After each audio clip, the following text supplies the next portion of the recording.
Sushruta Sutrasthana chapter number 29 विपरीत अविपरीत स्वप्न निदर्शनीय। ठीक है, तो इसमें स्वप्न के बारे में बताया गया है।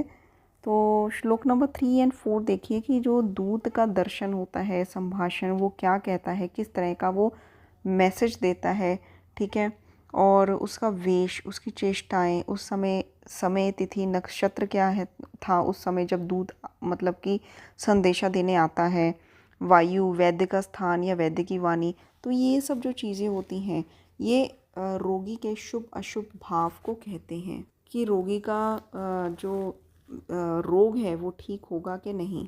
नेक्स्ट आप देख सकते हैं श्लोक नंबर 18 और 19 कि वैद्य के देवता के हवन या श्राद्ध आदि में प्रवृत्त होने पर, ठीक है, जब वैद्य हवन या श्राद्ध आदि में मतलब कि काम ये सब कर रहा है, उल्कापात, बिजली या भूकंप के समय में, मध्याह्न में, अर्धरात्रि में या प्रभात या सायंकाल की संधि के समय में, ठीक है, या फिर चतुर्थी, नवमी, षष्ठी, पूर्णिमा, अमावस्या, ठीक है, इन संधि दिनों में जो दूत वैद्य के पास आते हैं वो निंदित होते हैं। ठीक है, नेक्स्ट है श्लोक नंबर 22 देखिए, 20, 21 एंड 22।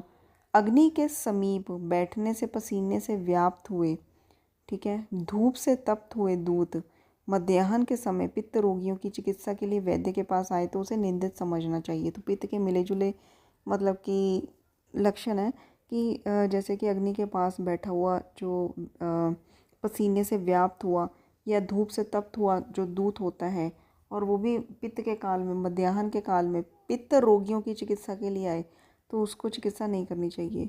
किंतु वही दूत जब कफ रोगियों की चिकित्सा के लिए वैद्य के समीप आए तो चिकित्सा करनी चाहिए। ठीक है, जो चिकित्सा में उसको सिद्धि मिलती है वैद्य को। अगर कफज रोगियों में यही दूत आए, लेकिन पित्तज में आए तो निंदित है। नेक्स्ट, रक्तपित्त, अतिसार और प्रमेहों में जहाँ पानी का बांध हो, ठीक है, ऐसे स्थान में वैद्य और दूत का मिलना प्रशस्त होता है। ठीक है, रक्तपित्त और अतिसार और प्रमेहों में जहाँ पानी वगैरह आसपास वाटर बॉडीज़ हों वहाँ पे वैद्य और दूत का मिलना ठीक होता है।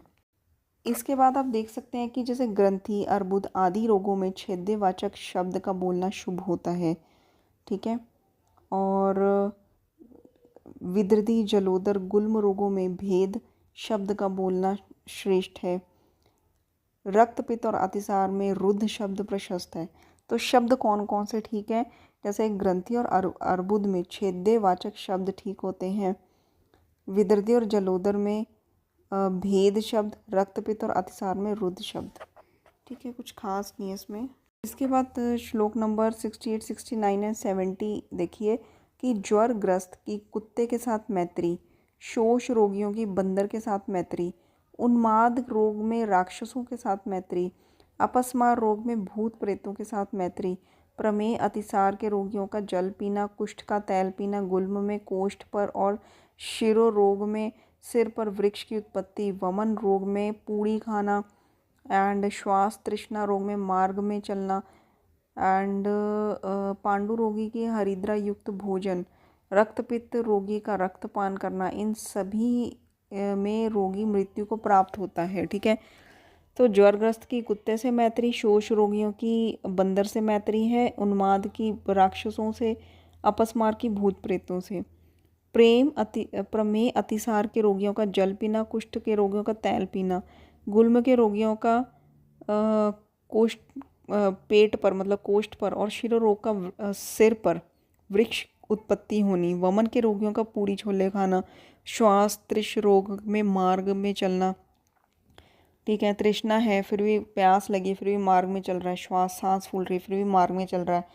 पांडु रोगी है, हरिद्रा युक्त अन्न का खाना जिससे उसे और कामला में कन्वर्ट हो सकता है, वो जॉन्डिस हो सकता है।